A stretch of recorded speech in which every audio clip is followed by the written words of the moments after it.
Hello everyone, I'm Professor Geek. Welcome back to the channel, and welcome to a Halloween review today, special review of Adam Post's College of the Dead. You've heard about this book on my channel a few times. Adam's been on my channel on live streams talking about it, and I was very excited to receive it and read it, so going to delve into that. First, I want to thank Troy and Nanette Pacelli for the excellent Halloween decorations I get to have for this video. Really cool figurines. We got Pennywise, our classic Pennywise, the good Pennywise, Tim Curry's, as well as the Headless Horseman and Freddy himself. So very cool, very excited to have those. Thank you guys again. Let's jump into Adam Post's College of the Dead. So if you haven't heard anything about it, maybe you missed my live streams, or you've just maybe seen the title around, you don't know much about it. Adam is the publisher, and I find this an intriguing concept, and it's one that a lot of people might want to think about a little bit when they want to jump into the crowdfunding or to the comic industry, but they don't have a lot of writing experience under their belt. They've got these great ideas, but they either don't have the interest to put forth the work and really become the great writer, or they just don't think they have, that's not where their talent lies, and that's fine. I don't know. I'm not saying that Adam, couldn't write. I've never read anything he's written, but I know he's a publisher, and that's what he's been solid about. He calls himself the idea man, and he's got a long history of doing some publishing in comic books. He's talked about some really great things he's done in the past.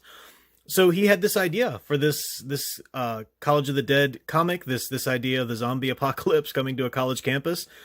And he decided he wanted to do the comic, so he hired a writer and hired an artist. And he's, if this was a movie, he'd be the producer, the executive producer. So it's a great idea. It's an interesting one because you don't really know where his idea stops and where the writer's execution of it starts sometimes, so that kind of leaves you something to guess at. But let's jump into the story. So writer Stefan Petrucca, and if I'm saying that right, and art by Javier Aranda. And let's jump into the good first. I like to talk about what really rocks in the story. And this is a lot of good in this. Really is a lot of good. So it's a zombie apocalypse story.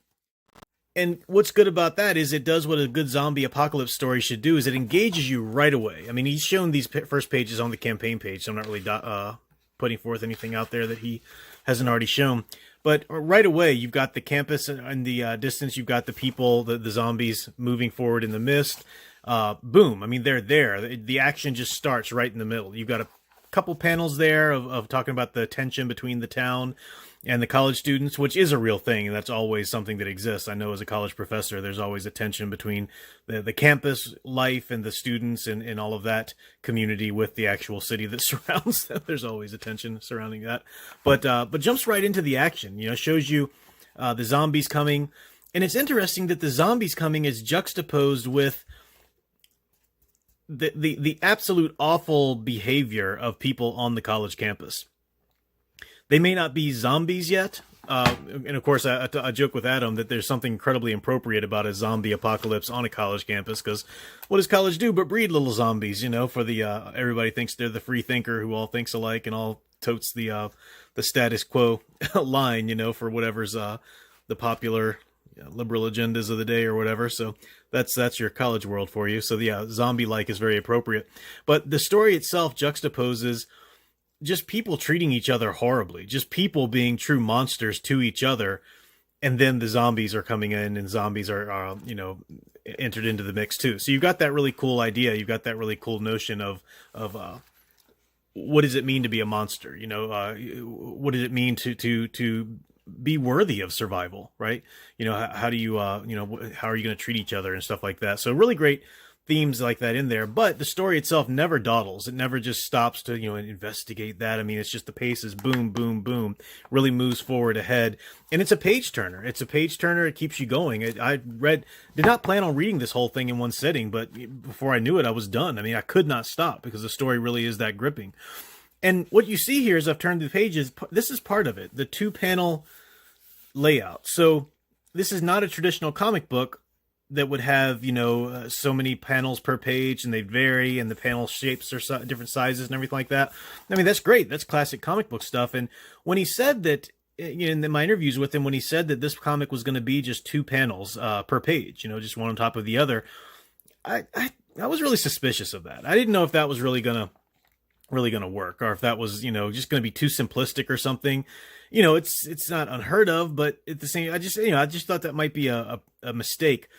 But I really think after reading it that it helps the story. It serves the pace. It serves that kind of gripping page turner, go, go, go, that pace, which is good for the zombie kind of story. You want to find out what happens, and the tension, and you're gripped by the tale, and you're on edge as you're reading it. So that's all great stuff. And I think the panel layout actually contributes to that. So I really think that's a good idea. I didn't think that was going to be a great asset to the book, but it really is, I think. So that's another great thing about it. Another thing I like about it is the structure in terms of the characters that you're introduced to. As I said, you've got these just despicable people at this college, from the Professor Dmitriov or whatever her name is, I forgot, to her TA, to the other students around. I mean, there's just like, everybody's just horrible. That's usually a real turnoff for me when it comes to a story. I don't like stories about, just everybody's, horrible to everybody, and everybody's despicable, and, oh, isn't that so real to life, whatever. I mean, that's usually just way too nihilistic for my taste. But this isn't nihilistic. This is, you've got that despicable characters to begin with, so that you can investigate and introduce this theme of what does it mean to be a monster. And it doesn't last for too long, because it's just long enough to juxtapose that with the zombies, as I said. And the threat of the zombies is enough to keep you interested and keep you going. But soon enough, what emerges from this setting, and these these people just treating each other horribly, and then you got the threat of the monsters outside, is this girl Chloe. Chloe, I don't know how they actually pronounce her name, but she is the perfect horror heroine. She's one of the girls in this elevator in this beginning scene. She's very pure. She's very naive, but not in a bad way. Like, it's something she's gonna she does some growth with, and she does some good growth and character development in this story already. She also is haunted by her past. She has she's had an abusive father, an alcoholic father, so she's haunted already, and that tends to be what really drives a good horror heroine, that they've got some monsters that they're already fighting. They've got inner demons, and then the monsters in the horror film tend to sort of embody their inner demons. And that's what you got with Chloe here. And so I really, she just shined as a good horror heroine. She has a good arc too, a good character progression. By the end of this story, she's actually learned something. She's come on a journey, which is really cool. So she's one of the characters that really sticks out and keeps you going. The beginning here has some character bios. That's probably a good thing to show too. So there's Chloe Manning there. The other couple characters that there's a lot of characters that surround Chloe in this in their journey and try to survival and everything like that. Some of the big main characters are bad guys, but then some of them are just sort of just part of the group. They round things out. They were kind of forgettable for me, and I don't think they needed to be anything but forgettable. They're just kind of rounding things out. But a couple of the characters that really stood out to me that I can't wait to see more of in volume 2 is Dustin, the football player, and then Tug here. I don't know if it's a reference to the Umbrella guy, but Tug's a good name for a football player anyway, with the quarterback here. There's something interesting that goes on with these football the team. They're kind of set up to do this diversion thing, but they end up like taking on the zombies. They like hype themselves up, and they just like run out of this cafeteria, and all of a sudden they're just like beating the snot out of these zombies. And it's a really cool scene, especially because you don't expect them to do that well or something. And it's a really cool scene. So the football players too have kind of got me piqued, and my interest piqued, and I'm excited to see what might happen with them in the volume 2, if anything. But like I said, definitely a good solid character progression with Chloe here, our main character. And that brings me to the end of the book too. It's a solid arc for this story, and it does provide closure. This is a solid episode. And yet it does end on a cliffhanger. Not everything in the entire universe is wrapped up with a neat little bow in it by the end, because that wouldn't make sense, for such a short, intro to the universe, or intro to this story. So there's going to be a volume 2 coming. I think this is even entitled Book 1. So there's that. So I look forward to Book 2. Just a solid story, between Adam and Petruka there. They've done a great job with that. So I'm looking forward to Book 2. It's well structured, and more, please. Definitely more. Now, a couple things that I would say, if I was doing it or they were doing it different, I would maybe suggest doing differently. One is the art. And the artist I said was Javier Aranda. The art is really good in some places, really good in some places actually. I mean, that opening, you know, with the mist and everything like that. I like that technique that they're using, almost like a, you know, kind of a photorealism, that and everything like that. I mean, that's just you know, the techniques they're using there with the photos and stuff like that, and so the art's really great. I like the art. I like the character designs. Where the art fails is when anytime a character's turning their head. Any kind of shot of a character except for a straight on shot just starts to look awkward. The perspectives just aren't right.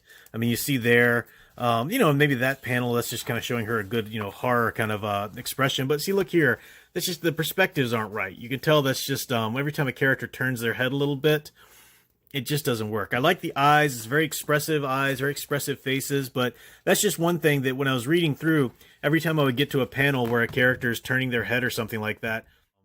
See, that's an example right here. Great, great expression. I really like this for this character. But then what's going on with that scrunched face and kind of the proportions a little bit, you know, anyway.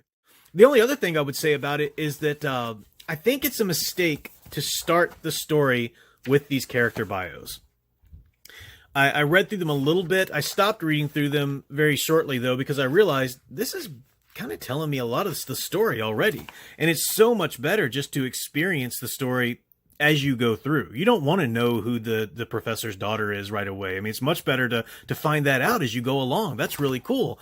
You don't need to know everything about Chloe's background right away as soon as you start. You know, you just want to get to the story and find that out as you go. It's a much more pleasurable story experience. These character bios were on the campaign page, and I don't know, they're probably just written for the campaign page. I can't really say if it's a mistake to put them on a campaign page or not. It might just be smart marketing. I know I didn't do that for my Tales from the Stacks. I just kind of didn't give much info about the characters at all because I wanted to look forward to people having the experience of reading the story. But I can't say that I wouldn't have had more interest from backers, and maybe even have had more backers if I had put some bios of the characters and had people a little bit more interested. So I don't really know. I can't really say if it's a good idea to do on the campaign or not. That's for people who are a little smarter at marketing than I am. But I would say if they're going to be part of the book, I would maybe put them in the back, just as sort of a concordance of characters or something. I don't know. I just think that it hurts the story if readers are going to read their bios before getting to the story, because the story's so great, and it's such a great thing to be introduced to these characters as you go along. So I recommend College of the Dead. I have a link for it first thing in the description below, so look for that. So keep the name Adam Post in your memory. Look for that. He's got a great YouTube channel that he's growing. He's doing a lot of cool interviews with creators. He has a great Twitter. So Adam Post, you can look up Adam Post College of the Dead. I'll have a link to his Twitter and YouTube channel in the description below as well. It did come with an ash can, which is pretty cool. I don't usually go through ash cans point by point, but this is really interesting, especially if you're interested in getting into comic book writing. It really breaks down the scripts and the how-tos. You've got the storyboards there. And you can tell that Adam was, you know, kind of very hands-on about that. But there's reference pictures with the script and everything like that. So this is a really good resource, actually, if you're looking to write your own comic or crowdfund it or whatever. This is a good resource for one way that, you know, that a person wrote a script or, you know, worked with the creator and back and forth and everything like that. So pretty cool idea for an ash can. Very useful.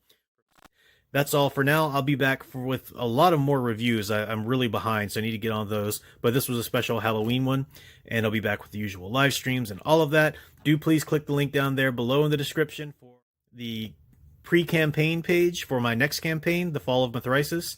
The Tales from the Stacks books are about to ship. The digital copies are going out already, and the next campaign will launch next month in November here. The Fall of Mithrisis Sword and Sorcery campaign. So definitely drop your email into that pre-campaign page for updates. If you do, then you'll also receive a free print by Mr. Kyung Lee, which will be a great print of Contrera, the leading lady of the Fall of Mithrisis, if you sign up for those email alerts before the campaign starts and then end up backing the book once it starts. So you don't want to miss out on that. Click on that. That's all for now. I'll see you next time. Until then, keep enjoying and digging deeper into the stories you love. Thanks for watching.